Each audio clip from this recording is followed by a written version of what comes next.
Welcome to Popcorn Talk, featuring movie discussion.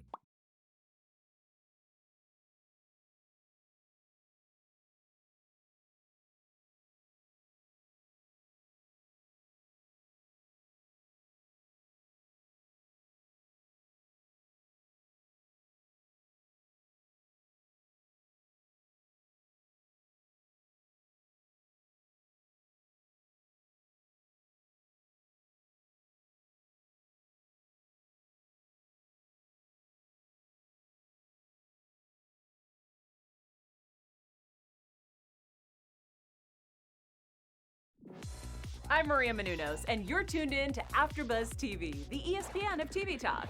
Now, let the buzz begin.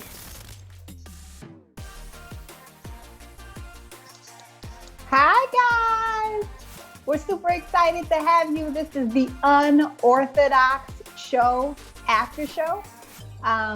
We are super excited to get right into it, covering a lot of topics. I think it was really surprising for us to see everything they cover, from homosexuality to homelessness to mental health.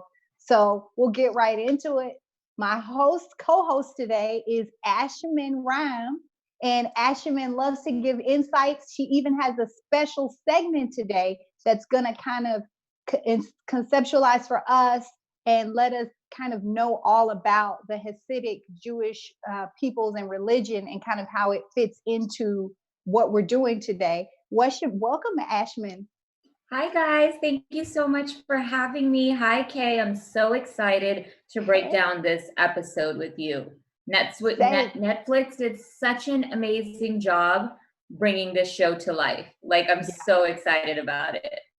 So well done, really well shot. It's kind of weird today because we are taping remotely. You guys can see us here. We're not in studio, so we have our earbuds in, so we can kind of hear each other better and communicate a little more clear.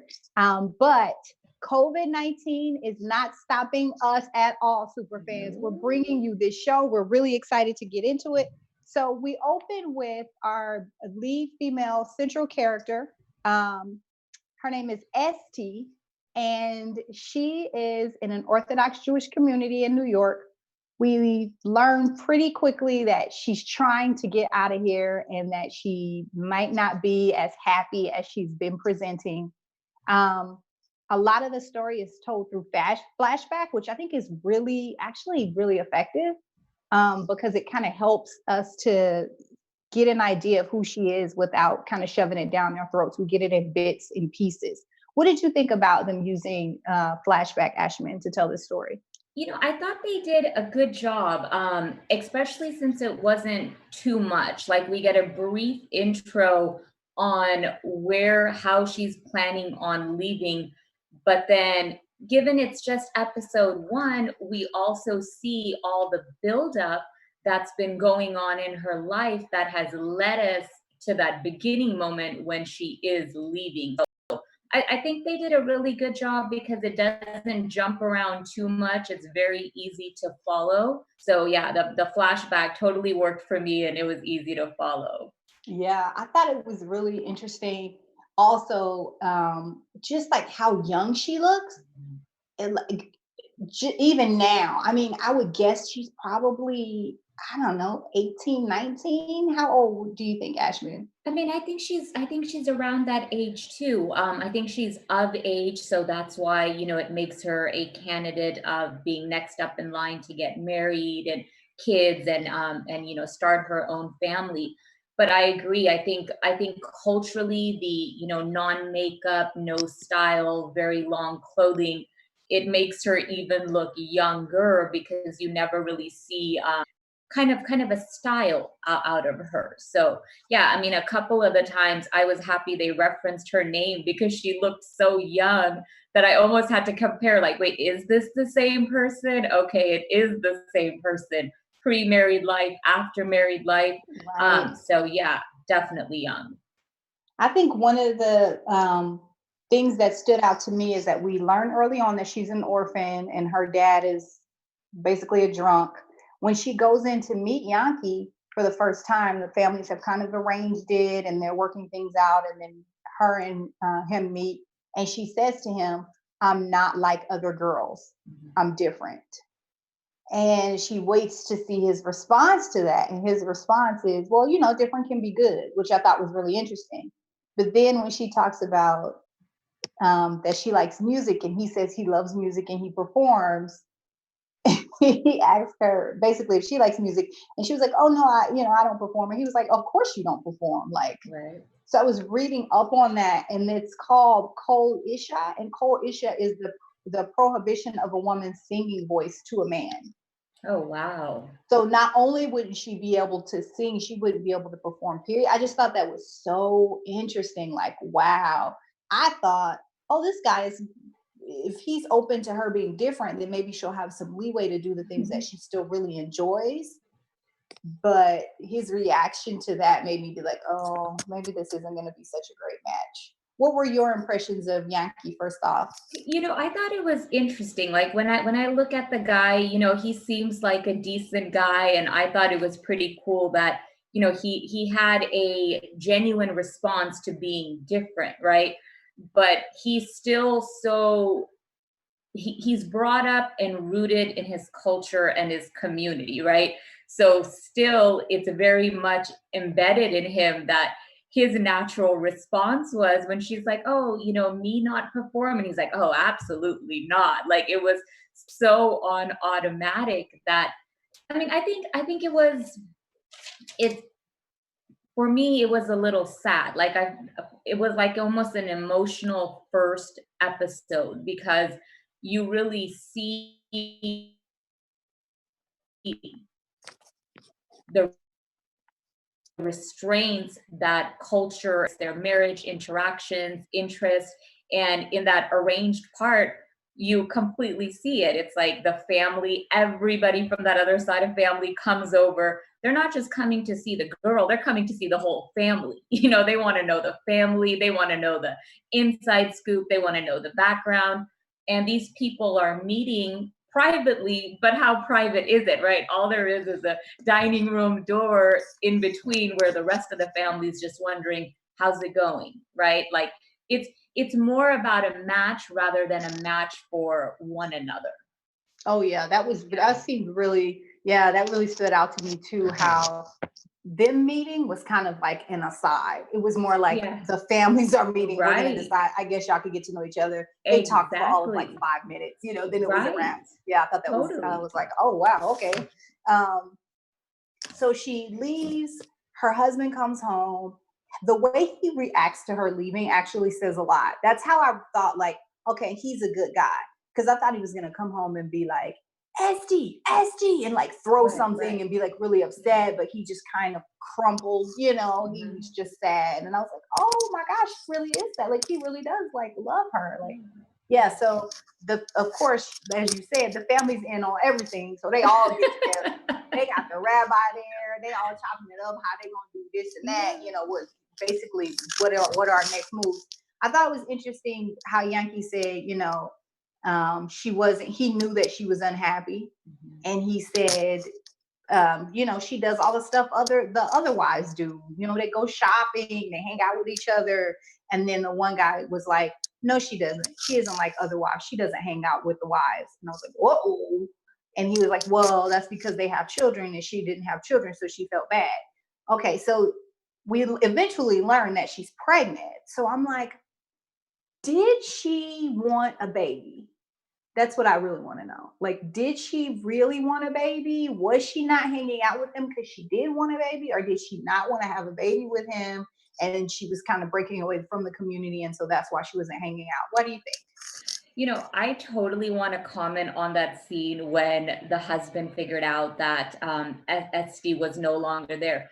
I agree with you. Like, I think that as of now, episode 1, I feel like the husband is still a nice too, because, you know, he could have had many different reactions when you have a community breathing down your neck, especially about how are you not controlling your wife and you don't know what's happening.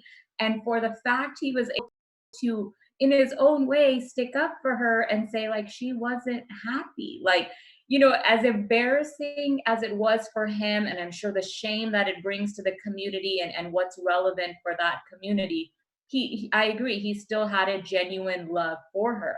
But the part I really want to comment on is the mom. My mouth dropped. I mean, can I just say the mom goes, she was no good from the start, no mother, strange father, no baby the first year. She was never good enough for you. And I was just like, oh my God, like that is so hurtful to hear, let alone be the person on the other side that's receiving that level of like pressure and judgment. So I just had to comment on that. Like I took notes on that part because I was just like, oh my God, this is judgment beyond.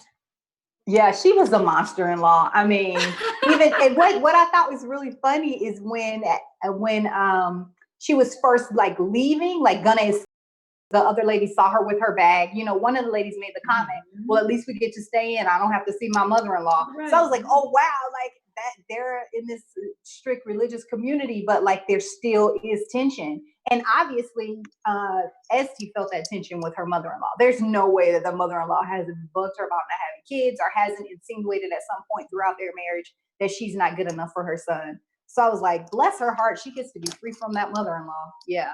And that mother-in-law just kept the whole time.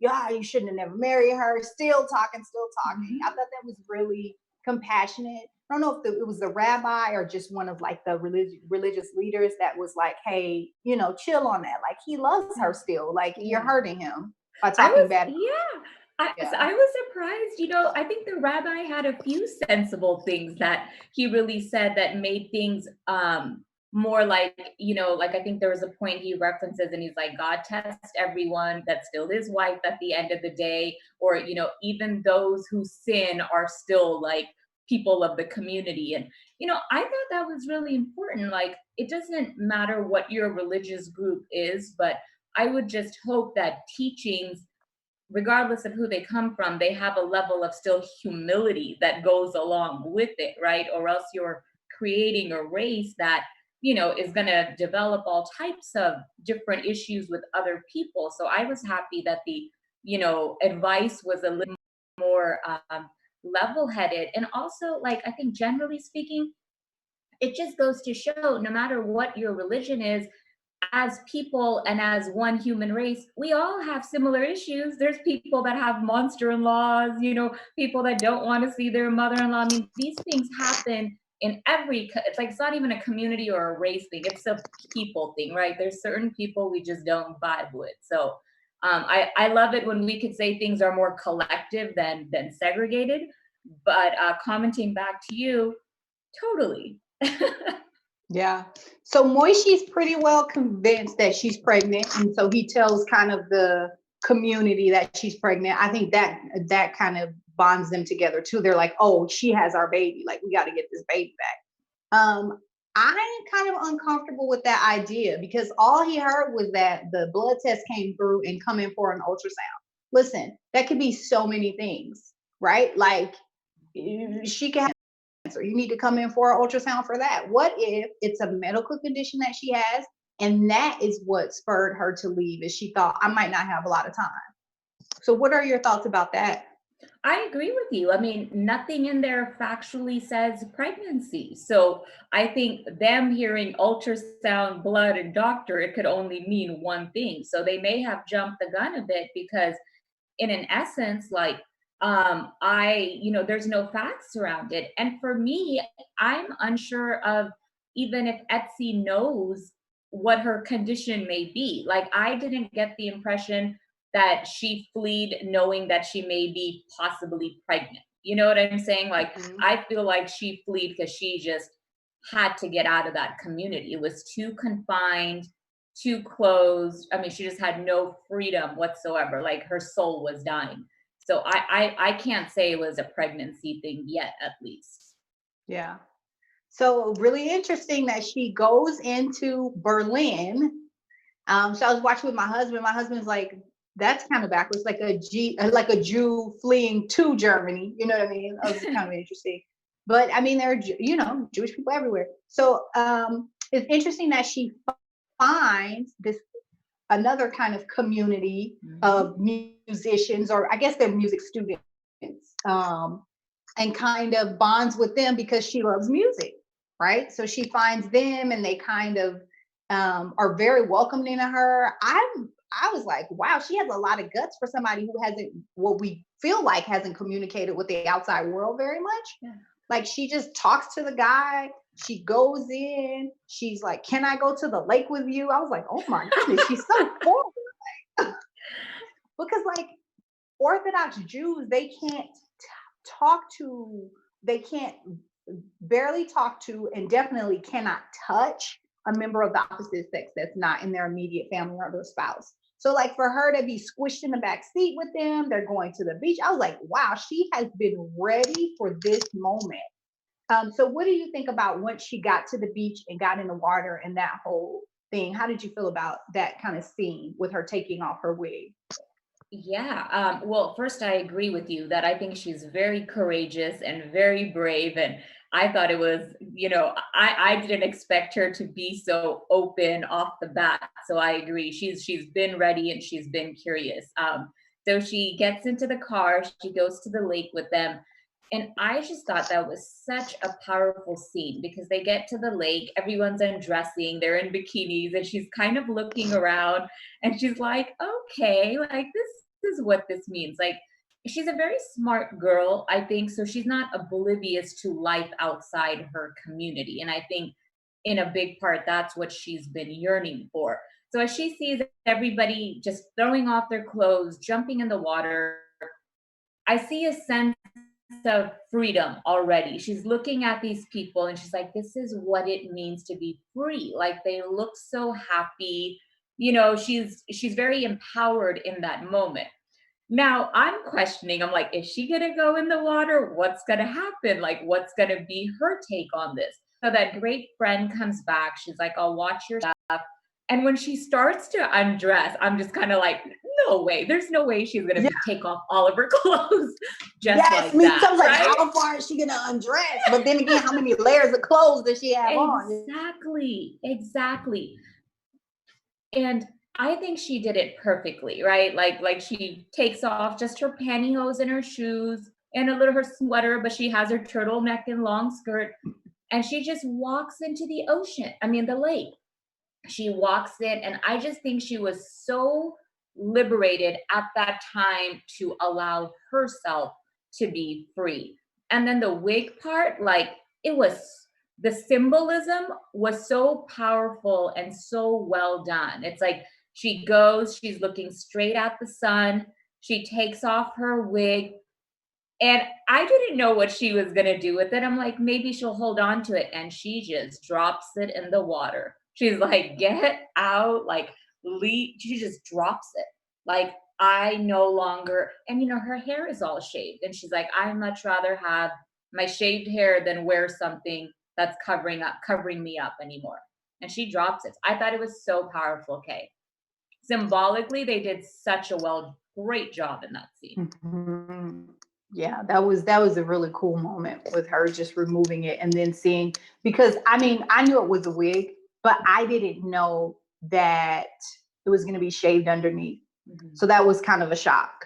And then to see her not care about it and be able to run her fingers through her own hair in public, I was just like, wow, that was really powerful. And also just the symbolism of the lake, when they got there and they were talking about all the history, the painful history surrounding the lake. And the friend told her, this lake is just a lake now. Right. They would shoot people who tried to cross during the war and like all this different stuff. Just over here you could see the concentration camp, all this different stuff. But he was like, now it's just a lake. So it's really interesting how I think she's grown up with hearing her grandmother's stories about the Holocaust, and they had to flee, and kind of being not stuck in a time warp, but just like that history is so present to her, and then moving to a place that's a lot more secular, and that sometimes in good ways and bad ways we forget our history, right? So that she's able to embrace the idea of like the lake is a lake, mm-hmm. and not have all the baggage that came with it. Yeah, I thought that was really, Okay, so she's made new friends. But when she first gets there, well, we know that she's homeless because she sleeps at the school. And when she first gets there, she goes to Mandelbaum, it says on the door, rings the doorbell and nobody comes out. She kind of waits around and hangs around. And not until the end do we realize that maybe she was waiting for her mom, I'm guessing, because we see her see a lady and then she kind of stands up and you look like she's gonna approach the lady, but then another lady comes out and they kiss and share an ice cream cone. And then you realize, oh, like whoever this lady is, she's a lesbian. I don't know if the daughter knew that her mom was a lesbian. We don't know who the lady is until, of course, the end of the show when they have a flashback with her mom saying, hey, you have German citizenship, you could come to Germany. So that explains why Germany, explains why she went to Berlin. But so were you surprised that, especially with the family kind of throwing the mom to the side, and when the mom came to visit her, she didn't really want to talk to or speak to the mom. Now she's going and reaching out to the mom. Were you surprised by that kind of turn of events? I think what I was really surprised about is when the mom brought her the application for the passport and the mom references, she's like, in case you need somewhere else to go. And at that time, Esty is still so angry with her mom. She's like, what do you mean somewhere else to go? I'm going to get married. I'm going to have lots of children. I'm definitely not going to need to go anywhere. But the part that's powerful is the mom knew. Obviously, the mom has fled the community and, she's left and wanted to have no part of it. And she's giving her daughter like an option, like a window, like just in case you ever need this, because I've been there, you have this option. And she says, she's like, do what you want to do, but keep these documents safe. So for the fact that it switched over, no, I wasn't very surprised, because I think this is common. Like, this is stuff that happens in different cultures, right?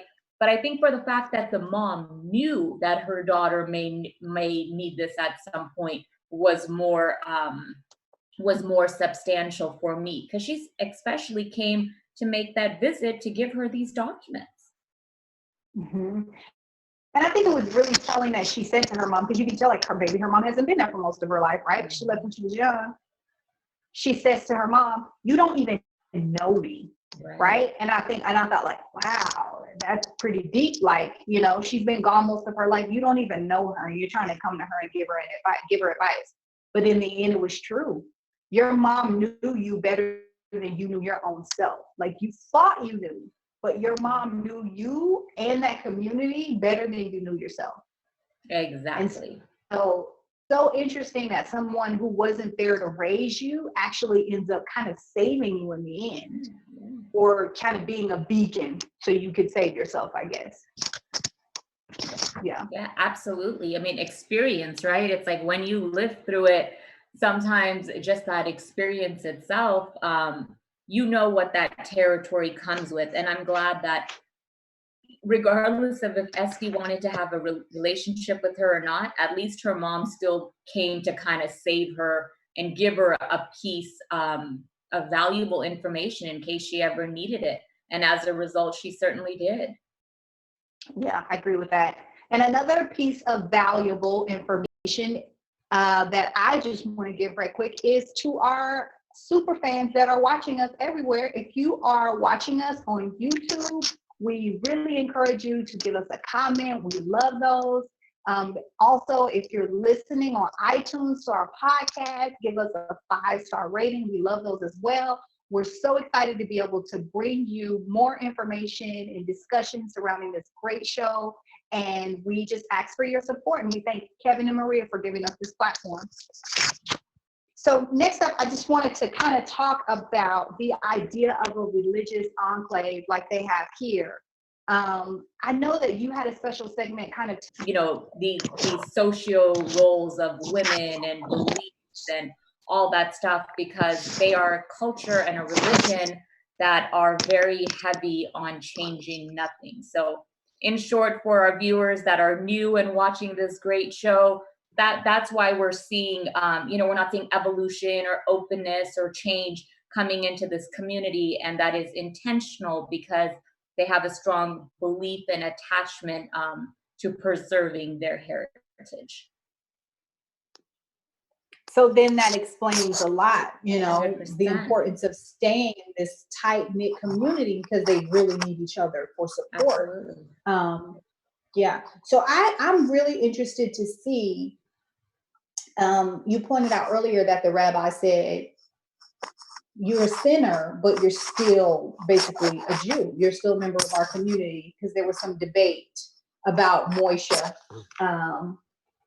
Moishi, I guess, the kind of guy that's a little bit out there. It was really funny when they went in to go talk to the grandmother. He's outside smoking a cigarette and playing Candy Crush. I was like, who is this guy? And then rolls up on the piano teacher. I was like, oh my goodness. But the rabbi told him, hey, if you're able to find her, we're basically going to forgive all your sins. Like, your debt is going to be paid. Right. So I feel like he's really motivated, in that way. I just hope that, I wonder to them, if they bring her back, what's the way back for her? Like, is she going to be immediately welcomed in the community, or does she have to go through a period of shunning? I just, I can't assume that she is not going to come back. Like, what if she does come back? And like how that will play out for her. And I mean, what I would say is, Kay, based on what we've seen on episode 1, the return is going to be extremely difficult. I think one of the reasons why they want her back is what the rabbi said. He said, we need to bring her back because this is more about people losing their way. Like, it wasn't even so much about the wife coming back to the husband or the concern about the wife. It was about somebody fleeing out of the religious community, and the fear around people, fear of the preservation, losing preservation, fear of shame. There was that part when they're like, when Yanky goes to the mother-in-law's house, and she's like, nobody must know about this, right? So it's the shame in the community. It's the buzz. Oh my God, did you hear Esty flee? She left on Sabbath, no less. So I don't think it's going to be easy for her. I think just like the rabbi said, he's like, this is about people losing their way, and we can't have them leave the community. So it's going to be very difficult. And now there's this, alleged baby that might be in the mix. So they're also looking at that like, hey, this is the seed of the next generation. So we have to bring her back as well. And we don't even know if that's a fact yet. So, I hope Etsy's going to be okay, because what we see when she was even following the community was the cultural pressure, the control, the judgment. And I can't even imagine how difficult it would be to have to go back and face the judgment and all that stuff that would come from the community. So I don't think it will be easy. Yeah, I think the judgment was huge. That was so interesting that her family wasn't even worried about her. Like, they'd rather keep it under wraps than to try and help him find her, to say like, no, nobody needs to know about this. Exactly. I was just like, aren't you guys concerned about her? Don't you want to find out where she is at least? I mean, maybe they always thought that she would go, with her mom, but it just seemed like the knee-jerk reaction was like, no. You can't tell anybody this. We don't want to discuss it. You can look at her room, but like that. It was more about themselves. It was more about the shame of the community opposed to the person that was involved. It wasn't about her feelings. Why did she leave? Where did she go? It was more like, where would she go? Why don't you have control of your wife? We need to find her and bring her back because she's making this skeptical out of herself. And I think that's where the husband was decent, because he's the only one that even spoke emotion, which was she wasn't happy. It seems like almost happiness didn't matter for anyone. They're like, what do you mean not happy? Like, right, who cares? Right. What is happiness? Like, whatever, lady. So you have news for us as well, this episode?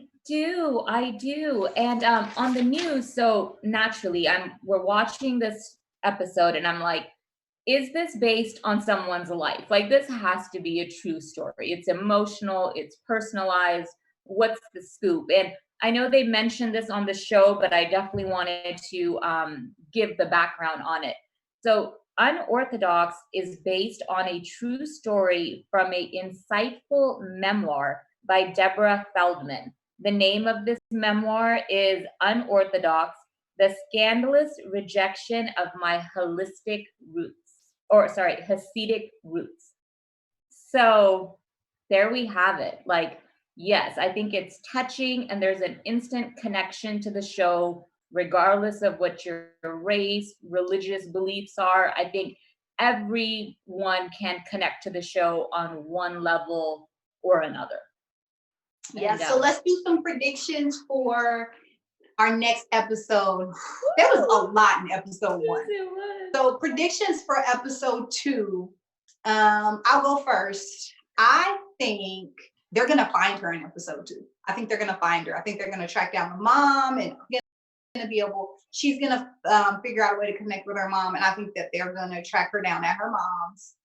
I think that we're gonna realize that her husband is kind of on the verge of wanting out too, but he didn't have the guts.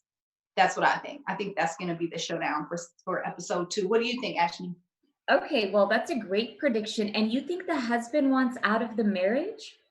No, I think he wants out of that community. Oh my God, that's a good one. But he doesn't have the guts to do it, but I think he wants out too. So my prediction, I think they're gonna find her too, but maybe towards the end of episode 2. I think, they're gonna be on the hunt for her. They're gonna find her. I think we're gonna see her really coming more into her music in episode 2, learning, making friends, doing things that she's always wanted to do. And I think she's going to start building her own little community in Berlin. I think we're going to see her become more independent, have friends. We'll probably see the talent that she has in her music. And that's why maybe, a part of her was dying. When you have such a deep passion in you and you have to continuously suppress it, it'll keep eating at you unless you allow it to immerse. And I think it's going to show up in episode 2. She's already at the school, so who knows? She might get on the piano. Somebody might hear her, and a whole bunch of great things can unleash from it. Yeah, that's a good point too. Her and that piano. I'm excited to see her with that. Yeah. All right. So, I think that's our time. We'll wrap it up. Where can people find you if they want to get up with you on social media? Yeah, totally. You guys could find me on Instagram at Insights by Ish. And you guys can find me. I am Kay at Host K. That's HOSTKAY on Instagram and Twitter. We will see you next time on the Unorthodox After Show. Thanks for tuning in, guys. Bye.